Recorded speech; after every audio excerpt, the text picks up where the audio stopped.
Hello friends, the topic of today's discussion is microwave waveguides. Along with this, we are also going to see how various modes are propagated inside a rectangular waveguide and in a circular waveguide. So,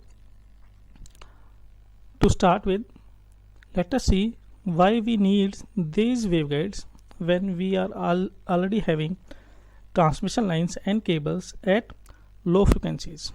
So what happens at frequencies greater than 3 gigahertz, the transmission of electromagnetic wave along transmission line and cables become difficult, mainly due to the losses that occur both in the solid dielectric and in the conductors.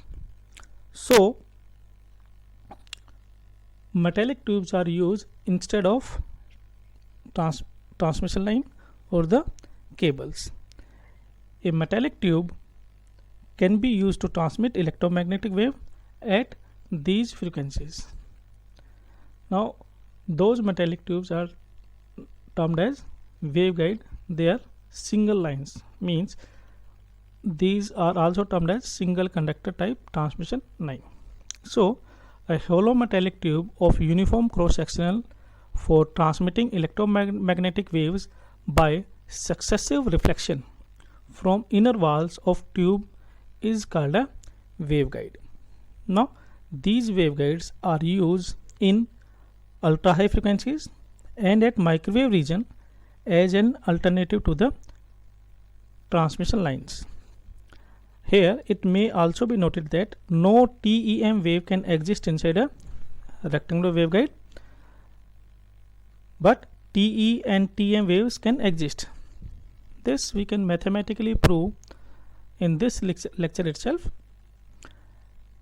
Now induced current in walls of the waveguide give rise to power losses, and to minimize these losses the waveguide wall resistance is made as low as possible. Hence, the inner surface of a waveguide is usually coated with either gold or silver to improve the conductivity and to minimize losses inside a waveguide because of roughness.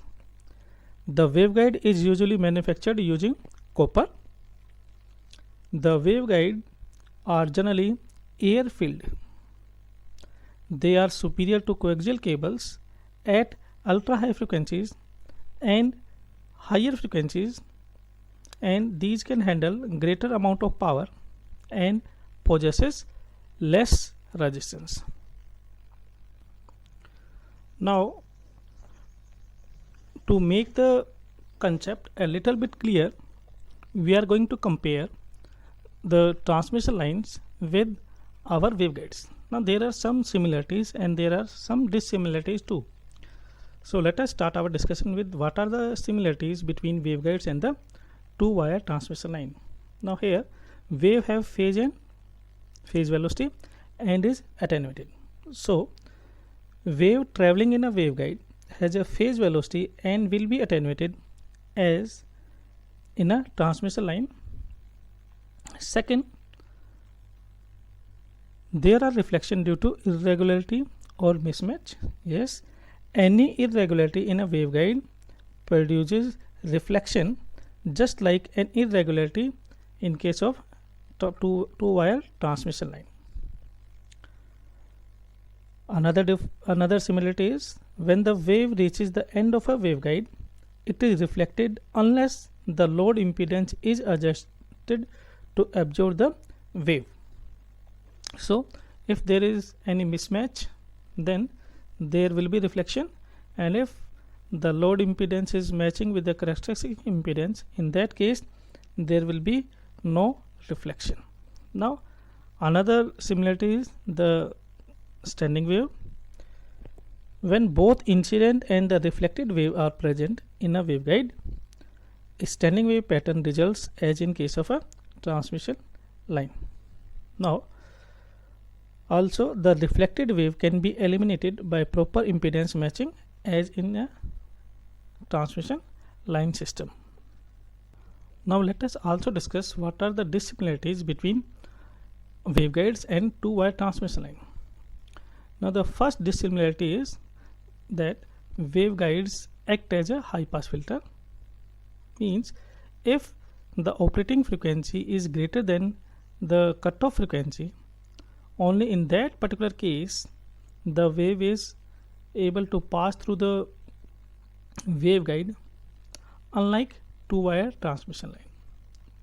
So FC is the cutoff frequency, just as we have seen in high pass filter case, the frequencies which are above the cutoff frequency will be allowed to pass through a high pass filter. Similarly, in the waveguides also, the frequencies which are greater than the cutoff frequency of that particular waveguide are allowed to pass through it.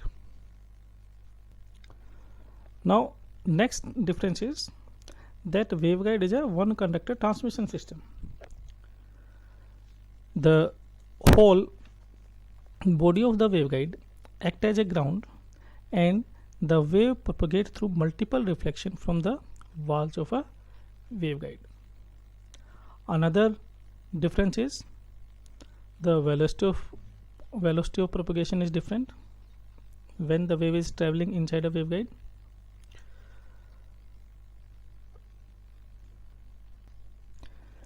Due to multiple reflection from the walls of a waveguide. Next difference is the wave impedance. In waveguide, we define what is called as the wave impedance, a function of frequency which is analogous to the characteristic impedance Z0 of two-wire transmission line system.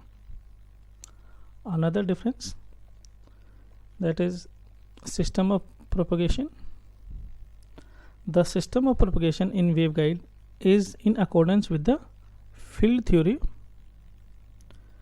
while that in transmission line, that is in accordance with the circuit theory, and hence return conductor is not required in a waveguide. Now another difference is that waveguide can act as cavity resonators. If one end of the waveguide is closed using a sorting plate, there will be reflection and hence standing waves will be formed. Now if the other end is also closed, then the hollow box so formed can support a signal which can bounce back and forth between the two sorting plates, resulting in resonance. This is the principle of cavity resonator. So these are some of the differences and similarities between transmission line and the waveguides. So now let us discuss what are the various types of waveguides. Depending upon the shape, we can categorize waveguides as rectangular waveguides, circular waveguides, elliptical waveguides, single ridged waveguide, just like this. There is a ridge here. So these type of waveguide are termed as single ridge waveguide, and double ridge waveguide, just like this, one here and another is here, two ridges, so we are saying double ridge. So these are some of the types of the waveguide. Out of these we are going to discuss rectangular waveguide in detail and also the circular waveguide in detail. Now let us discuss the propagation of a wave in a rectangular waveguides, how the electromagnetic wave is going to be traveled in a rectangular waveguide. Now here consider a rectangular waveguide situated in a rectangular coordinate system with its breadth along x-axis, this A, and width along y-axis, and the width we are assuming as the dimension is B and breadth as A. So broader dimension is A, narrower dimension is B, and air is filled in this rectangular waveguide, or we can say air filled waveguide, and this z is the direction of propagation of electromagnetic wave. So we are going to see how electromagnetic wave behave in this particular waveguide. Now we have already discussed the various wave equations, the two wave equation in our previous lectures. So wave equation for TE and TM wave are given by these formula: delta square Hz equals to minus omega square mu epsilon Hz. This is for the TE case, because in TE the Ez component will be 0. We are taking Ez because we are assuming that a wave is traveling towards z direction. So in this case, here also we have put z, and also here z, because our direction of propagation is z direction. If our direction of propagation is other, then suppose it is traveling in z direction, x direction, so we will write x here, here, here and here. And if it is traveling in y direction, then we are going to put y here.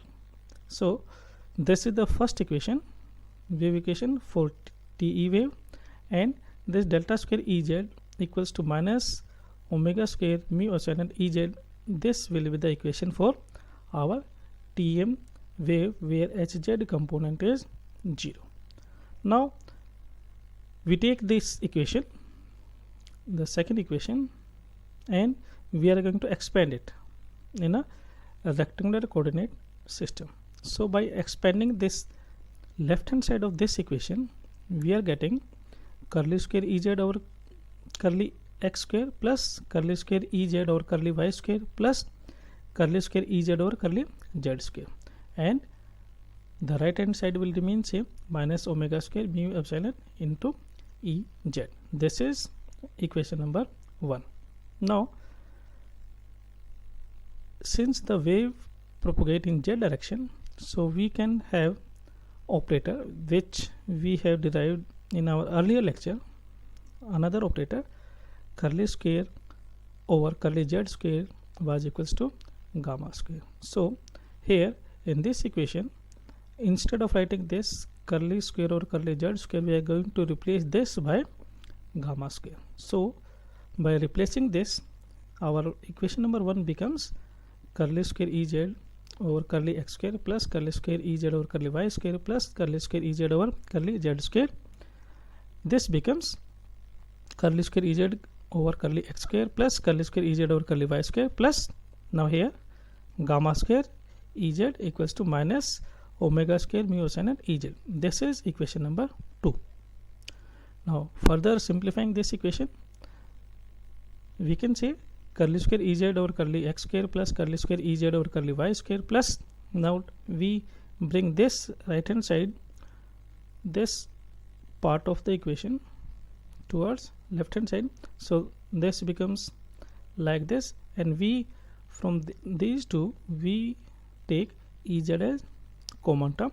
So our second equation will look like this equation, and this equation is termed as equation number 3.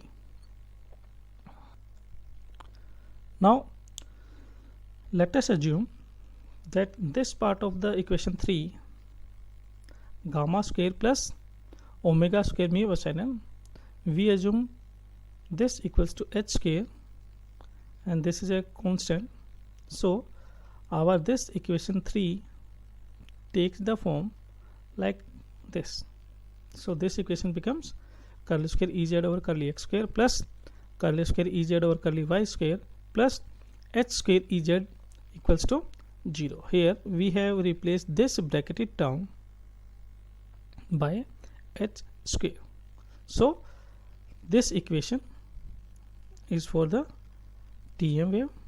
Similarly, if we expand the first equation and proceed in a similar fashion, we can get equation number 5th for TE wave, that is curly square hz over curly x square plus curly square hz over curly y square plus h square hz equals to 0. So finally up to this point we have obtained two different equations. One is for TM wave, equation number 4, and another equation is for TE wave, that is equation number 5. Now if we see these two equations, these are partial differentiation equation. So we get the solution for Ez and Hz using Maxwell equation. It is possible to find various components along x and y direction, and those components will be Hx and Hy, two magnetic components, and Ex and Ey, two electrical component. So now we are going to see how we are going to find the various component along x and y direction. Now we know the Maxwell equation, del cross H equals to j omega epsilon E. Now we are going to expand this left hand side of Maxwell equation, and that can be written as del cross H, that is like this. Here curly by curly x, curly over curly y, curly over curly z, hx, hy, hz equals to j omega epsilon, here j omega epsilon into the three components, that is I into Ex plus j into Ey plus k into Ez. So this is equals to this is the right hand side. So now this curly over curly z, this was another operator which we have derived in our earlier lecture. So instead of writing curly by curly z here, we are going to replace this by minus of gamma. So in this particular matrix, if we write curly by curly z equals to minus of gamma, this matrix take the form like this. Here the only difference is we have replaced curly by curly z by minus of gamma. So this equation takes the form like this.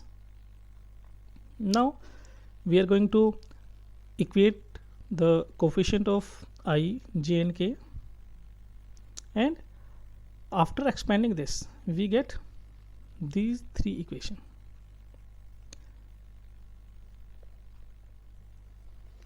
Now if we see here, if we equate the coordinates of coefficients of I, then we can say this column and this row, so we are going to multiply these two, this into this minus this into this. So from here we get curly over curly y into hz here. Now minus minus becomes plus, plus gamma into hy, and here the coefficient of I is Ex, so from right hand side j omega epsilon of Ex. So this becomes equation number 6.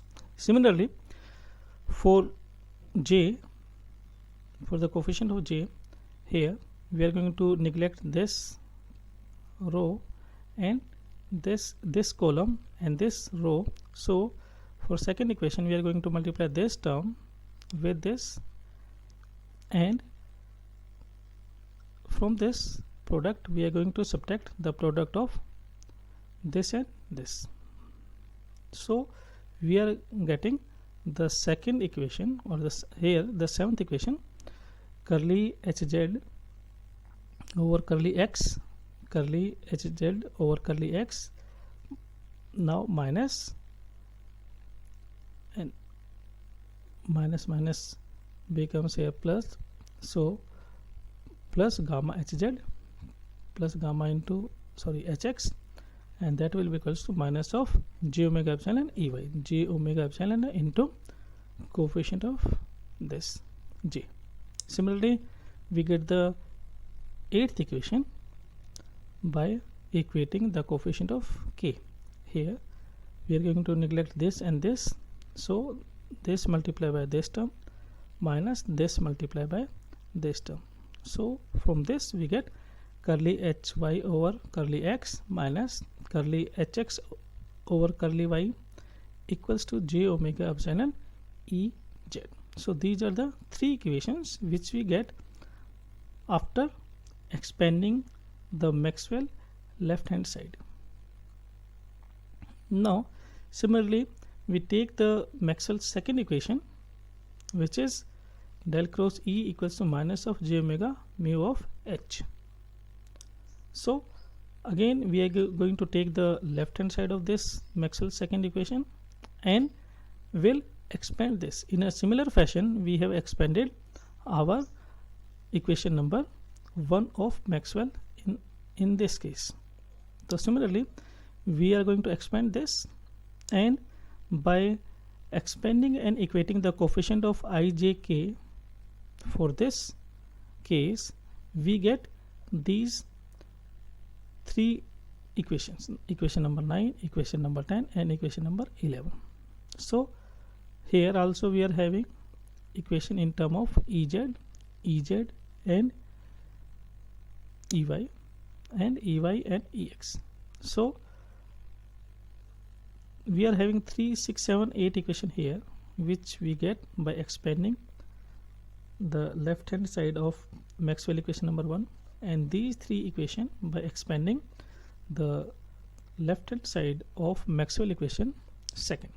So in total we are having 6 equations now: equation number 6, 7, 8 and 9, 10, 11. Now taking equation number this 10, now we are going to solve this equation to get the value of hy. So from equation 10 we can see this hy component will be equals to 1 over j omega mu into curly Ez over curly x plus gamma over j omega mu into Ex, simply by calculating hy from here. Now this hy value we are going to put in equation 6. This was equation 6, so we are going to put the value of hy in this equation to get the value of Ex. So by putting the value of hy in this equation 6, this equation will look like somehow like this. So from here we get Ex equals to j omega epsilon minus gamma square over j omega mu bracketed, this will be the left hand side, equals to gamma over j omega mu into curly Ez over curly x plus curly hz over curly y. Now multiply this whole equation by j omega mu, we get the equation Ex into minus omega square mu epsilon minus gamma square bracket close, this will be the left hand side, and this will be equals to gamma into curly Ez over curly x plus j omega mu into curly hz over curly y, or we can further reduce this and as Ex bracket start minus of small bracket gamma square plus omega square mu epsilon, we have taken minus as common, and the right hand side becomes gamma into curly Ez over curly x plus j omega mu curly hz over curly y. Here we have replaced gamma, if we replace now gamma square plus omega square mu epsilon by hk, this term by hk, and dividing whole equation throughout equation by minus of hk, we get ex on the left hand side, and on right hand side we will get minus of gamma over h square into curly ez over curly x minus j omega mu h square multiplied by curly hz over curly of y. So this is our one electrical component towards x direction. So this equation, we are saying this is equation number 12. Now in a similar fashion, from these 6 equations, equation number 6, 7, 8 and 9, 10, 11, we can proceed to find out our remaining components, that is ey, hx and hy. Ey will be equals to minus of gamma over h square into curly ez over curly y plus j omega mu over h square into curly hz over curly x. This will be equation number 13. Similarly, hx will be equals to minus of gamma over h square into curly hz over curly x plus j omega epsilon over h square into curly ez over curly of y. This will be equation number 14. Similarly, we can derive hy equals to minus of gamma over h square into curly hz over curly y minus j omega epsilon over h square multiplied by curly ez over curly x. This will be equation number 15. So finally, from those 6 equations which we get after expanding Maxwell equation number 1 and 2, we are going to find 4 components, 2 electrical component ex and ey, and 2 magnetic components hx and hy. So finally we are having 4 different equation for 4 different components, equation 12, 13, 14 and 15. Now these above equation gives a general relationship for the field component within a waveguide. So we can see this ex electrical component in z direction, this is a function of ez and hz, that is electrical component in towards z direction, and hz is the magnetic component towards z direction. So here this electrical component in x direction is a function of both electric and magnetic component in direction of propagation. Similarly, this ey component is a function of ez and hz. hx is also a function of hz and ez, and also the hy component is a function of hz and ez. So in these 4 equations, these 4 components are a function of ez and hz both. So now let us see what will happen if we are going to propagate our TEM wave.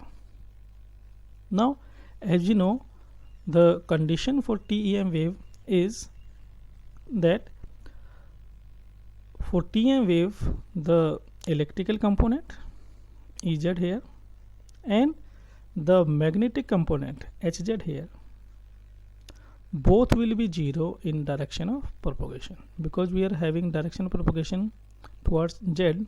So in this particular case, for TEM wave, Ez and Hz both will be 0. So if we put this condition of TEM wave in these 4 equations, equation 12, 13, 14 and 15, then we will see, if we put here the condition of TEM wave, that is Ez 0 and also Hz 0.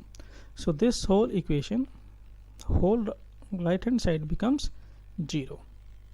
So from 12 we get, if we put the condition for TEM wave, we get Ex will be 0.